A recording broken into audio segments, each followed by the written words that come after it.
Process Studies Seminar, the first of spring semester 2002. I'm John Quiring, the Program Director at the Center for Process Studies. This microphone is slipping. Let me just mention our format. We'll have Professor Cobb speak until about 5, and then we'll take about a 10-minute break. The refreshments will be outside on the patio, and in about 10 minutes then I'll come and ring my bell if the cold weather hasn't driven you back into the warm chapel here. Dr. John B. Cobb, Jr. is the founding co-director of the Center for Process Studies and is Professor Emeritus at Claremont School of Theology and Claremont Graduate University. He's the author of over 300 published articles and over 30 books, and has edited 10 books. His most recent titles are Transforming Christianity and the World, The Earthist Challenge to Economism, and the very latest is Postmodernism and Public Policy, Reframing Religion, Culture, Education, Sexuality, Class, Race, Politics, and the Economy. His seminar this afternoon will provide you an introduction to process thought, and the title is Whitehead's Model and Multiple Spiritualities. Will you welcome Professor John Cobb?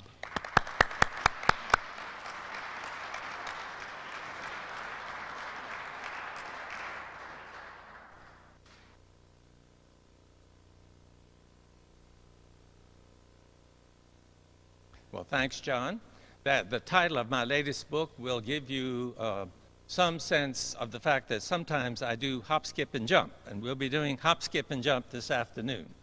The reason for, at the last minute, asking the center to run off these blue sheets was because I will be operating so schematically that I thought just a list of the forms of spirituality that I was going to touch on might help you not to get totally lost as I jump from one to another.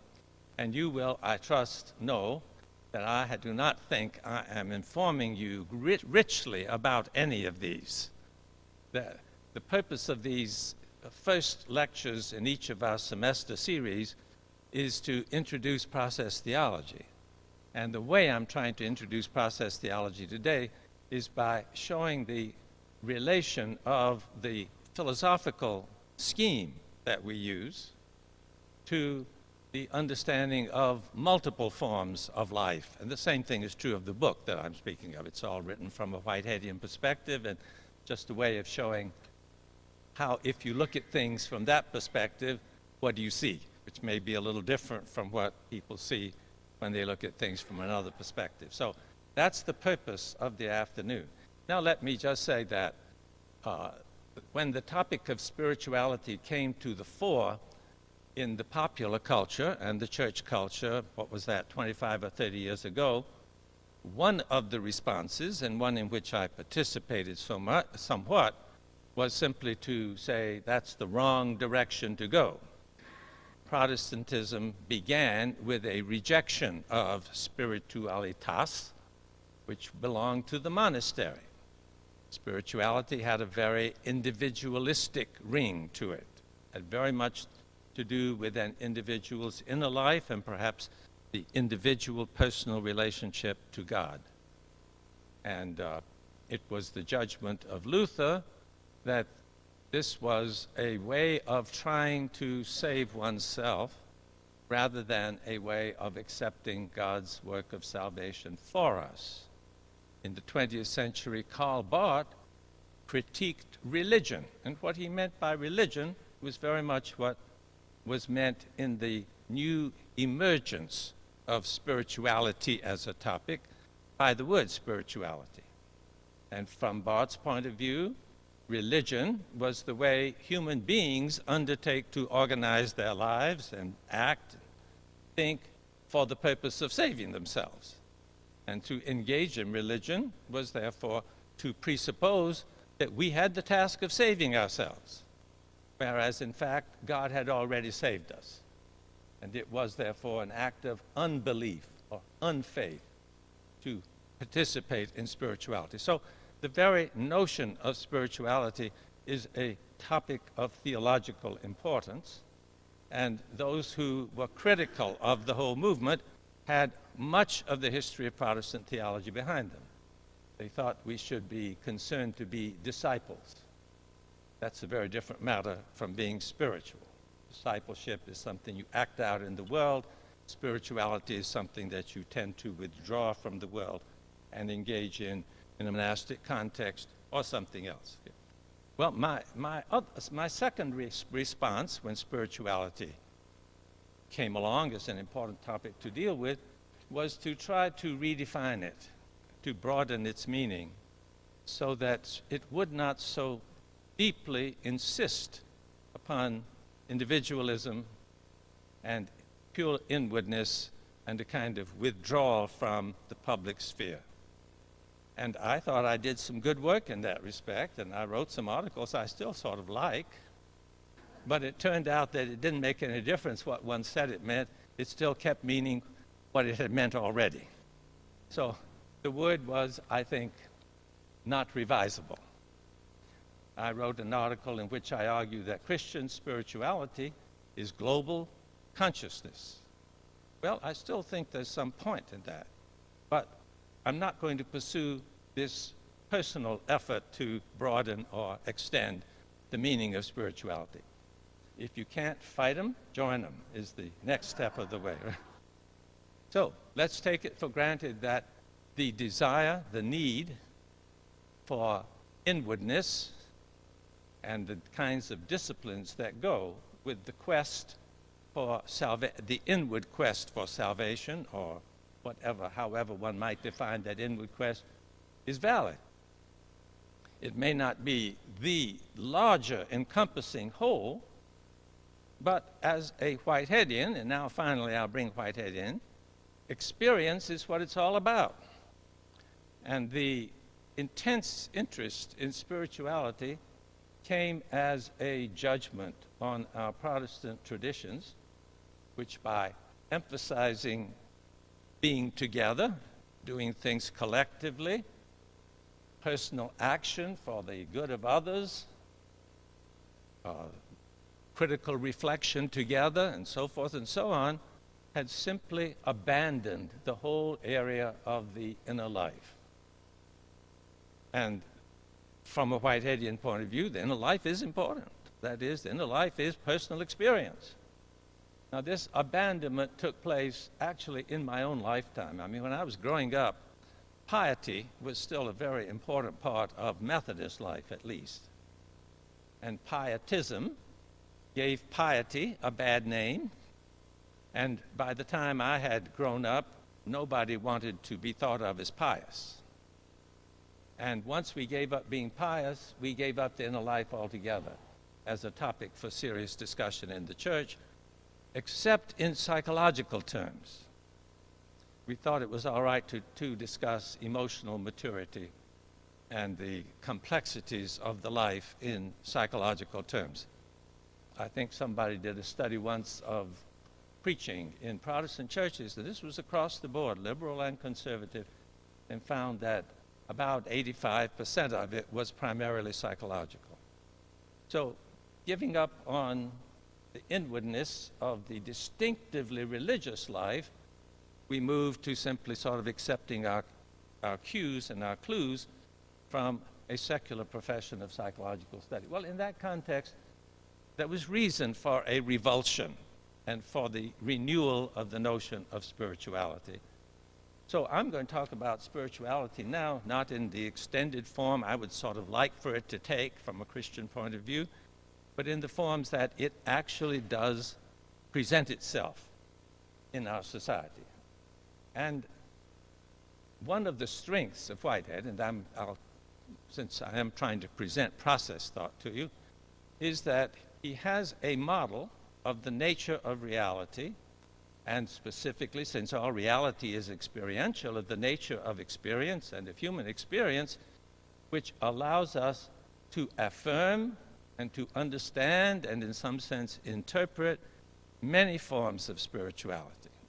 And that's the thesis of today. And I hope as I talk about them one by one, each one will sort of open the door to an element in Whitehead's model. And at the end, if I have time, I'll come back and try to show how that has worked in the process of going through it. But the list you have is the list of topics that I will be discussing in very rapid form. Now, many people, quite understandably, in their quest for spirituality, turned away, especially from Protestant forms, traditional Protestant forms of Christianity, because traditional Protestant Christianity had turned away from spirituality. But many of them turned to the East. And again, there are many good reasons for that. I think Buddhism provides very attractive forms of what Westerners are looking for as spirituality. And because the Buddhist understanding of the nature of reality is so similar to the Whiteheadian understanding of the nature of reality, there is an easy acceptance of and affirmation of Buddhist forms of spirituality. And I've listed 3. Now, of course, if I were a Buddhist scholar and expert, we could study 25, 50 forms of Buddhist spirituality. I'm talking very summarily about 3 types that I find congenial. So there may be some forms I can't understand and do anything with. That's another issue. But some of the ones that have been most attractive to Westerners are ones that it's very easy for a Whiteheadian to affirm. Now, let me quickly indicate a similarity between the Buddhist understanding of reality and the Whiteheadian understanding of reality, so that you can see the move that I'm making. Most schools of Buddhism, at least of Mahayana Buddhism, the form that spread in Tibet, China, Korea, Japan, also Vietnam, I think, predominantly, have accepted the idea of pratitya samutpada. And pratitya samutpada is by many Buddhists who translate into English spoken of as dependent origination. Now, that's not a very communicative term in English, but the point is that everything that is, every concrete reality, if you can speak of any, concrete is a rather bad, misleading term, every actuality is a coming together of other things. You don't have something, and the negative word in Buddhism, just like the negative word in process thought is, you don't have a substantial reality that then has certain attributes. What you have in each moment is the coming together of the whole world at that locus. Dependent, it originates the event, the moment, the occurrence, the human experience originates in its bringing together of everything else. It has no existence of its own, which then is the primary reality to which other things are added. Now, Whitehead's language at this point is the many become one. But I think you can see a great similarity. Now, there are some subtle technical differences, but that's not our topic right now. Okay, now, if this is the nature of reality, what does spirituality do? Well, spirituality is a Western term, but it's not, I don't think, seriously misleading. What kind of meditational practices will one engage in? Well, the goal is to realize the way things really are. Now, from the Buddhist point of view, that's not easy, because the dominant shape of our experience, even as it's given to us in sense experience, but also as all of our cultures shape it and all of our languages shape it, lead us to think of things as separate, individual, autonomous entities which have particular characteristics or attributes. So to break the hold of that model and to realize that what we are is the coming together of everything else in each moment requires a great deal of discipline, meditational discipline. Now, I like to tell a story, and I think I'll tell the story and then elaborate on it rather than go the other way. And I wish very much that I had gotten the details completely accurate, but I think the point I'm making is accurate to the story. This story is about experiments done in a Catholic university in Tokyo. They brought together 3 groups of people. One of them were people like me who are totally undisciplined in terms of their prayer life or meditation or whatever. That was not hard to find, I think. Then they had a group of Hindu yogis who have very, very rigorous disciplines and many years of experience in that, and a group of Zen nuns. Now, they hooked them all up to electrical devices to measure brain waves, that kind of thing, and said, do your thing. And then every now and again, while they were doing their thing, they would ring a raucous buzzer. And they wanted to see what effect this unpleasant noise would have upon the people in the 3 groups. Well, the effect it had on my type of person was the one that any psychologist would expect. First time it happens, there's a rather violent, erratic movement. Because you know, you really worked yourself up to be concentrating and attentive and prayerful, and this is not what you wanted. You wanted silence. So you're a little angry about it, irritated as a minor thing. It shows up then in these reactions. Second time, not quite so much. Third time, not much at all. So you get used to it, sort of shrug your shoulders and say, well, that's the experiment. I'll make the best of it. Now, with the Hindu yogis, there was no reaction whatsoever. And this corresponds with what they tell us. They go into a state of consciousness that is totally separate from the world. With the Zen nuns, first time it happens, there's a little bit of jiggling in the line. Second time it happens, just the same amount of jiggling. Third time it happens, just the same amount of jiggling. And that's exactly what they would say ought to happen. One of the remarkable things about this experiment to me was it showed that Hindu yogis do what they say they do, and Zen Buddhists do what they say they do. So it indicates these are authentic forms of spirituality. The disciplines achieve the goals that they have set. Well, what is the Buddhist goal? The Buddhist goal is to let things be what they are, to empty oneself of any goal or purpose that would lead one to have an emotional reaction to the things that happen. You see, the reason my type would do like this so violently is I'm irritated. But for the Buddhist, the ideal is you simply recognize that you are the coming together of the world in that place, and right now the world includes a certain kind of noise. And you let it go. You don't think about it, you don't add any emotional response to it. It happens. Let it go. There is no underlying self with goals and purposes which are being frustrated and impeded by the fact of this, what I would experience as interruption.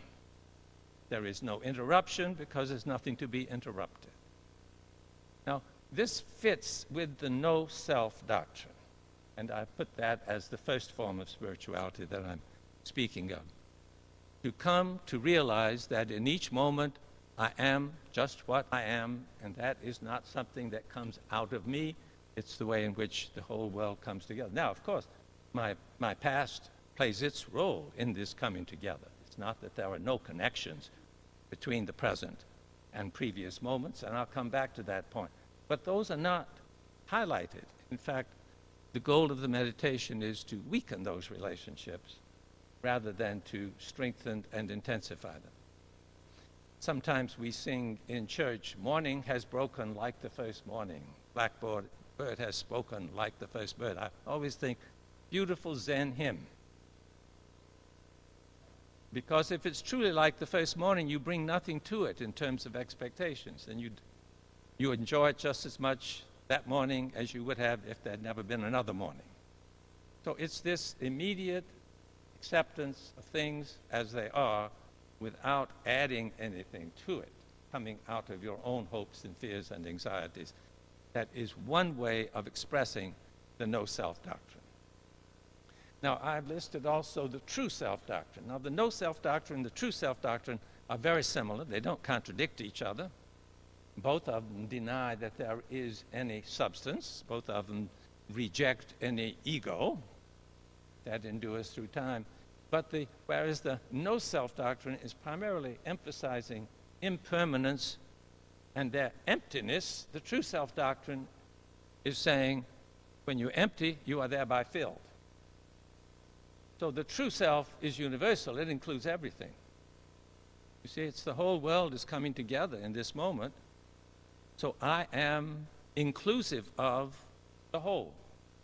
That some deep ecologists like this idea very much and have picked it up in the West and say, if we could develop the understanding of the self as the all-inclusive whole rather than the separated Western ego, then we would adopt a totally different relationship to all the other creatures that make up the earth, because they are us and we are them. It's all one thing. What happens to any part of the world happens to me. What happens to me happens to everything else. And the accent in the spiritual disciplines or meditational disciplines that lead to the realization of true self may be a little different from the accent, but it's the same. They're two sides of one coin. They are not felt by Buddhists as being in contradiction with each other, though one can hear very interesting, very subtle debates about which is the better formulation. And I've heard it said, no self is true self. No, true self is no self. Well, I'll leave that up to you. Buddhists can draw narrow lines and argue about them as well as anybody else can. Now, I've also listed here the one with nature. This is primarily picked up, I think, in Westerners' response to Buddhism. It hasn't been as central, and that may be because in the East, the alienation from nature has never gone as far as it has in the West.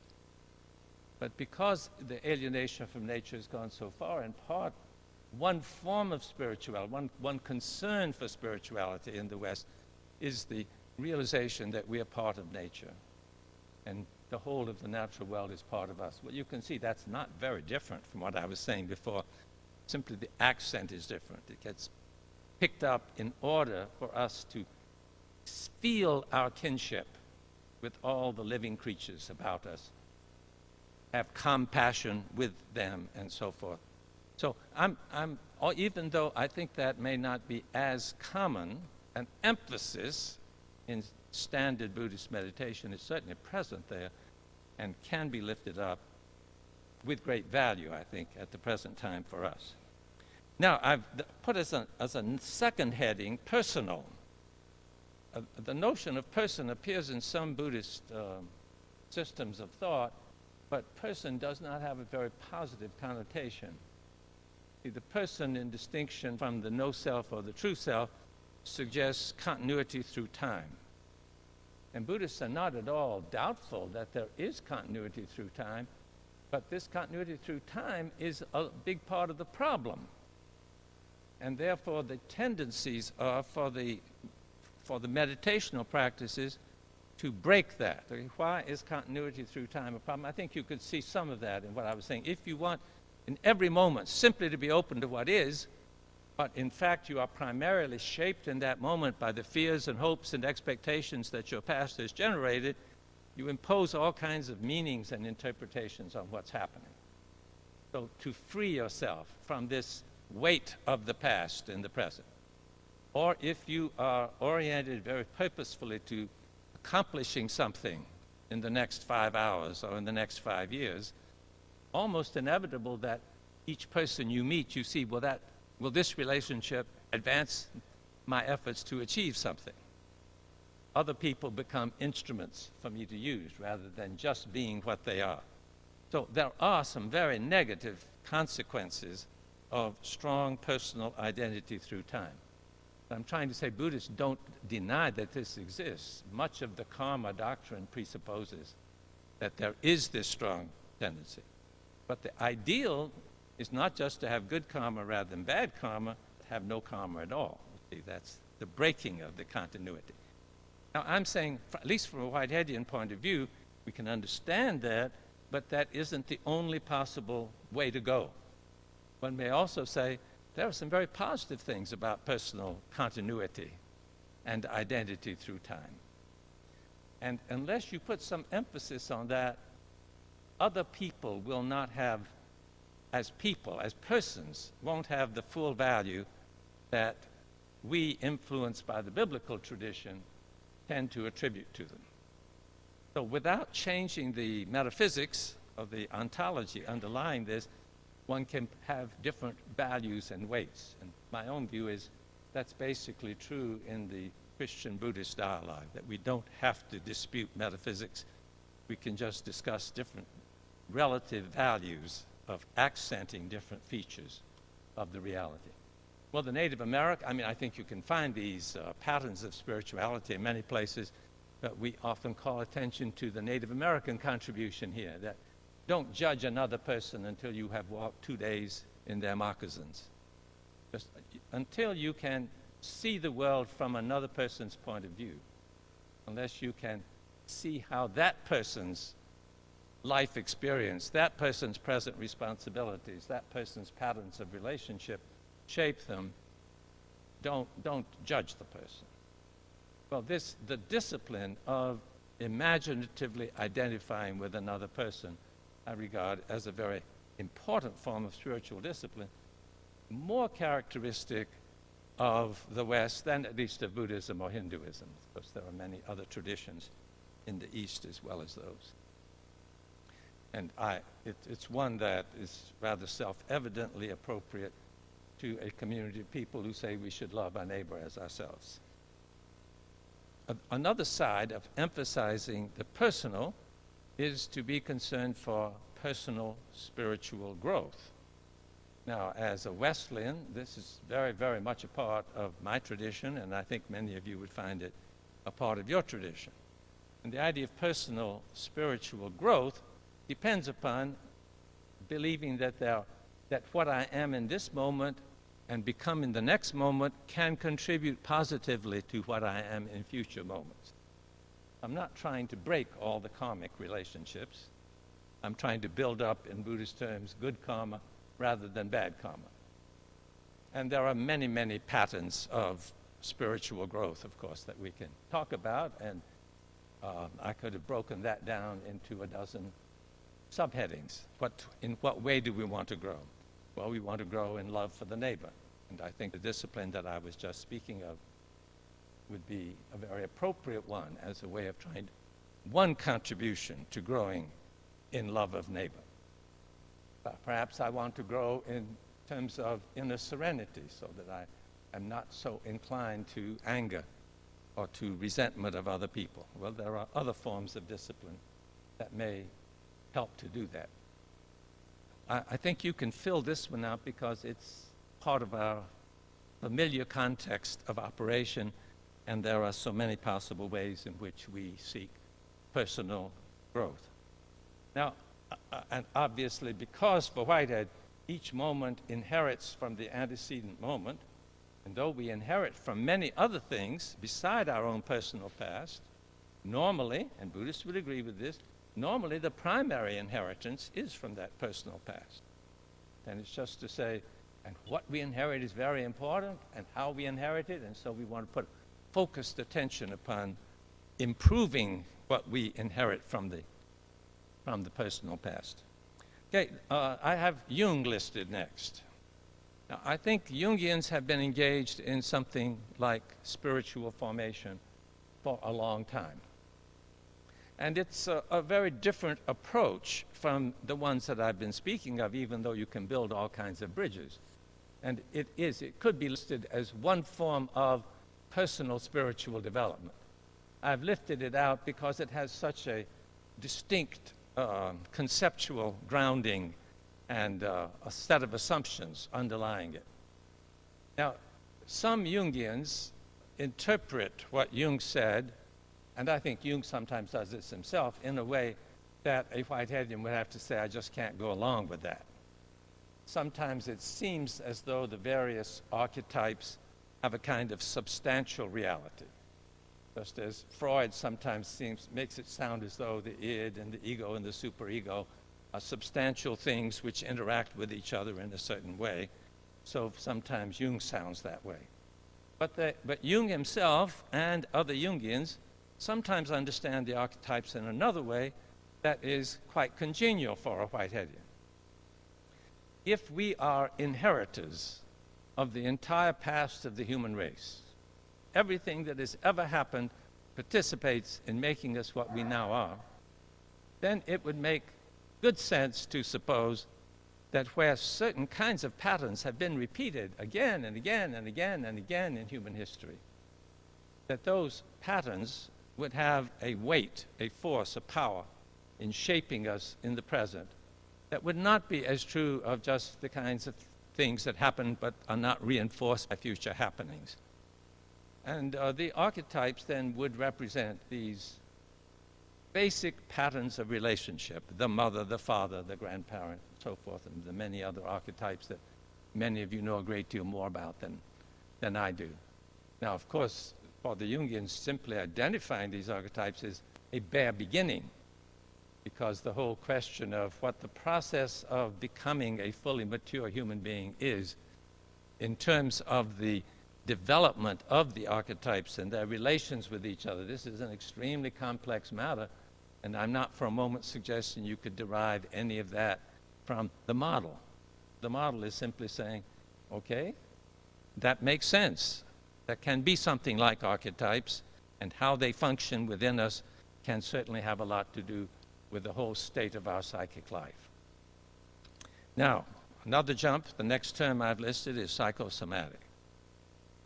You may have noticed that at least insofar as I have been describing them, because some of these same things could have psychosomatic, and do have psychosomatic dimensions to them, I've been talking about a psychic activity and the changes of the psyche, not of the body. I say, of course, the Zen Buddhist meditation has a psychosomatic element. So, but I'm schematizing in a way I now want to focus upon that possibility. Now, from a Whiteheadian point of view, it makes eminent sense that the condition of the body has a profound effect upon the content of the psyche. What we know about human physiology suggests that our psychic or personal experience in any moment, which is what I'm talking about by the psychic dimension, that this is largely shaped by the events in the body, most directly by the events in the brain, but through them the events throughout the body. So that the condition of the psyche, what it is sensitive to, what it's not sensitive to, what emotional qualities and components there are, very much affected by the condition of the body. Now, what a Whiteheadian cannot agree to is the notion that's very widespread among physiological psychologists and very widespread in many branches of contemporary philosophy, that the body completely determines the content of the psyche. That's to be rejected. But you don't need to go to that kind of extreme, that this is a one-way street, in order to say the condition of the body is very, very important. And of course, especially in India and China, there's been an enormous amount of attention to bodily postures, bodily movements that have an effect upon what becomes the content of the psychic life. And again, I'm not trying to give you any details about what posture does what, and what movement of the body has what accomplishments, but it's a very, very important topic. Breathing is, of course, a very important part of many of the spiritual disciplines, and that has a strongly bodily component to it. The way we breathe and attend to our breaths and all of that. In the West, we tend to be an impatient breed. And whereas in the East, people spend years and years in disciplines to achieve unusual psychic experience, the West runs to drugs. And we had a period when a great deal of spirituality was quite closely connected with the drug culture. And the experience under drugs had a good deal to do with the interest in spirituality. Now, from a Whiteheadian point of view, this is not simply to be dismissed and rejected. Drugs affect the body, and the condition of the body affects the content of experience. And also, from a Whiteheadian point of view, it's perfectly possible that under the influence of drugs, just as under the influence of other physical changes, we become aware of aspects of reality that are not given to us in ordinary experience. In fact, we would rather expect that. Consciousness is, in Whitehead's view, or conscious experience is a very small part of the totality of experience.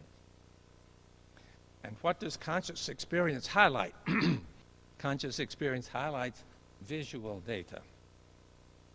And visual data are not a very good clue as to what's going on. I mean, I see your face, and I may be able to make some judgments from the expression on your face of what's going on in your personal experience, but it's rather limited.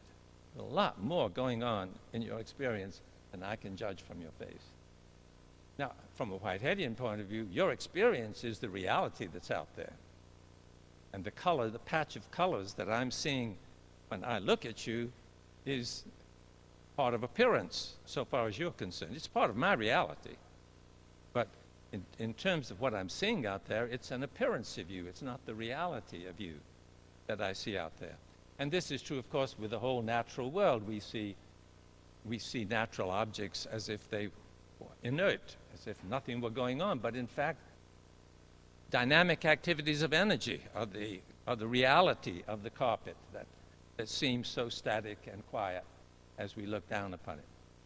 Well, it's possible, perhaps, I think it is, with drugs or with particular kind of spiritual disciplines that include almost always bodily activities and changes, to become aware of features of the environment reality that we don't experience in just ordinary sense experience and the kind of experience that's normal. I'm not saying that's any better. I hope my descriptive presentation leaves open the question, is it desirable to have these other experiences? Probably the reason we evolved the way we did is because we can survive better with the kind of information that is given to us in ordinary experience than we can if we were primarily experiencing things in a perhaps deeper way. And evolution had a tendency to favor survival. And we still need to survive. So I think it's well to appreciate ordinary experience as well as whatever extraordinary forms might be found. Now, I've so far then, in the psychosomatic, I've been emphasizing the soma contribution to the psyche. And changing the soma can change the psyche in either beneficial or negative ways. This is a separate question, obviously. If we're going to engage in these practices, we hope to find ways to make the difference a positive one, and I think that we get much more wisdom from millennia of study on the part of Indians and Chinese than we do from the recent drug culture. So I didn't mean to be primarily encouraging that dimension. But of course it goes the other way, and there are people for whom spiritual disciplines seem to be a way of so transforming what goes on within the psyche that the body is changed. And once again, you can get extreme forms of this, as if the psyche was the only reality and the body exists only for the psyche. Christian Science is the most best known form in this country, but there are many tendencies that way. And idealistic philosophies, even though they don't like to draw these conclusions, certainly seem to have these implications. Well, when you carry it all the way, a Whiteheadian has to say, no.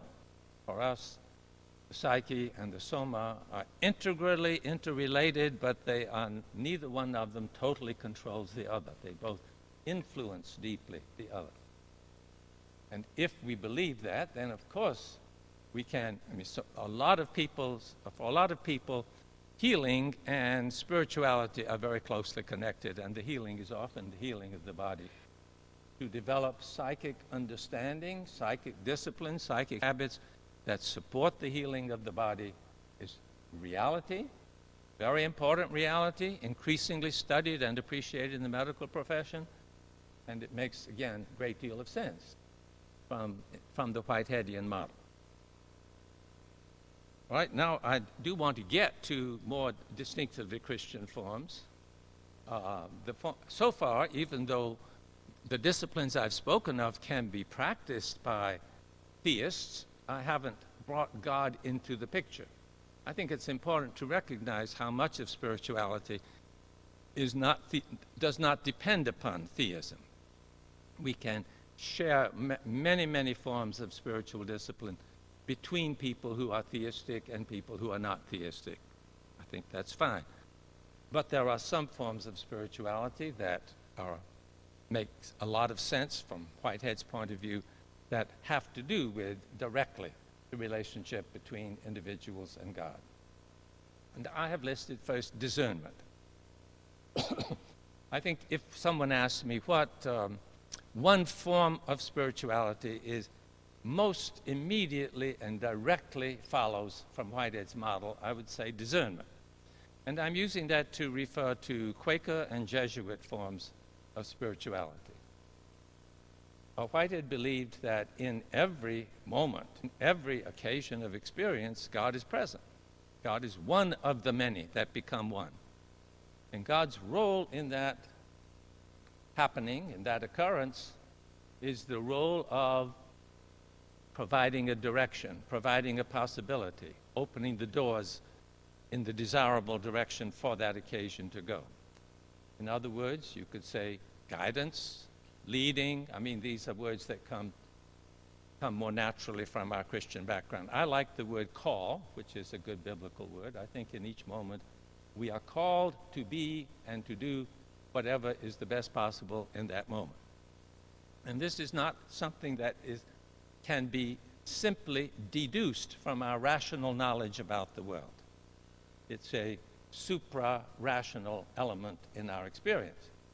Now, that doesn't mean that I would take, say, the story of Abraham as the norm or the model. Quite the contrary. I think in the vast majority of cases that what we are called to be, we can also think through and see, yes, in this circumstance, that probably is the best thing to do without it running counter. But it's not always like that. Sometimes the call runs a little in tension with our rational expectations and our judgments. And both Quakers and Jesuits believe that it is possible to become more sensitive to that particular feature of experience, to open ourselves to it, and to become more clearly aware of it. Now, the other feature of both of these traditions is that after one has, in silence and openness, appreciated and appropriated to the best of one's ability what one senses to be God's leading or God's call, it's shared in a community. We don't trust our individual ability to distinguish God's call from all the other hunches and desires and unconscious proddings that are going on in our experience all the time. So to go too far simply on one's own judgment is going too far. But that doesn't mean that the individual does not have the possibility of making helpful and useful discriminations as long as we don't absolutize any of these. Well, that's a very important dimension of Christian spirituality that has already been developed and, as I say, makes a great deal of sense from a Whiteheadian model. Let me very quickly then just touch on the mystical, which I have listed here. For Whitehead, most of the way in which God is known and experienced moment by moment is in this pull or tug or lure or call or directivity or whatever term we want to use, without any particular sense of the actuality of the source of this. In other words, phenomenologically, one could say, well, I'll speak of a phenomenologist who used the language that I find suitable. Heidegger on one occasion talked about the call forward. And this was a purely phenomenological analysis. He was not a theist. It had nothing to do with belief in God. But I think that's something that can be discovered through careful analysis of what we are experiencing. Whitehead talked about a rightness in things, partly realized and partly missed. And again, I think that's phenomenologically discoverable. But from a Whiteheadian point of view, the presence of the call forward or the rightness in things is because there is that actuality, God, who is present in us in this way. And it's possible then, in rarer experiences, that the actuality of the source, of the actuality that is present in that, also be felt in a way that can affect consciousness in a clear way. So there are experiences of a kind of being surrounded by a presence that some people have. Now, that's still not the same thing as the mystical experience of identity. That's a tricky one. I think it's tricky for Christians in general. It's certainly tricky for Whiteheadians. The occasion of experience that I am now is not God, and God is not that experience. God is in that experience, and that experience is in God. But identity is going too strong. But there is a way of understanding it that may be harder to even suggest in a brief moment. But let me just say this. Normally, I'd say normal Christian experience, the understanding of the I or the self is in continuity with the way in which one's personal past is entering into that experience. But it's also possible that this center, deciding center of experience, actually be God's presence in the occasion. In that case, in a certain sense, there would be an identity between, in that moment, between the self and God. Well, whether that makes any sense to you, don't worry about it. I'll take a little more elaborate discussion of Whitehead and anthropology, I think, in order to make a lot of sense out of that. Well, I've used up almost all my time. Let me just make some quick conclusions. I won't go back over the model, but I hope you can see how the model has many potentials for relating to and for showing the validity of the many different traditions of spiritual discipline. That was sort of the main point. And secondly, what conclusions do we draw about ourselves? Well, to me, the conclusion is we are free to practice different spiritual disciplines. That is, there's nothing wrong with it.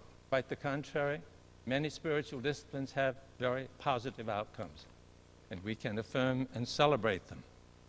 We're very unlikely to become adept at more than 6 or 8. So a certain selectivity is probably necessary. Most of us do well if we become adept at any of them, but we can engage at different times. The exploration of spiritual disciplines, and even the selection of one to focus on, that's all encouraged. What would be discouraged from this Whiteheadian point of view is thinking that because this is a discipline, this is a spirituality that's very meaningful to you, everybody else ought to engage in it. I have had spiritual people think and act and speak to me in ways that have made me feel guilty, put down. I don't think that's a healthy spirituality. I think we need to recognize that there are many options. And if we ask the question from a process theology point of view, and I don't think this would be different from a general point of view, how are we finally to judge them? I would say we should practice those spiritualities that make us love neighbor and God and ourselves more. And if the spirituality doesn't have that effect, well, it may have some other useful effects, but it would not be as valuable or as important as that.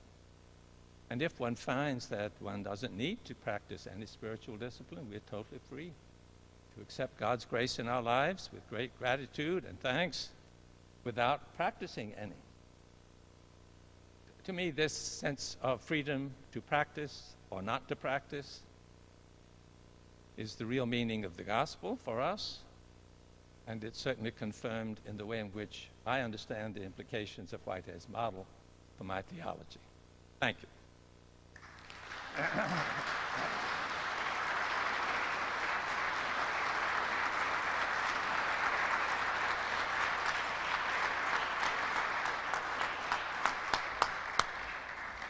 Thank you, Dr. Cobb. Let's take just 10 minutes and step outside for some refreshments. And as I said, I will ring a bell in about 10 minutes, and then we'll come back for questions and answers. You're just...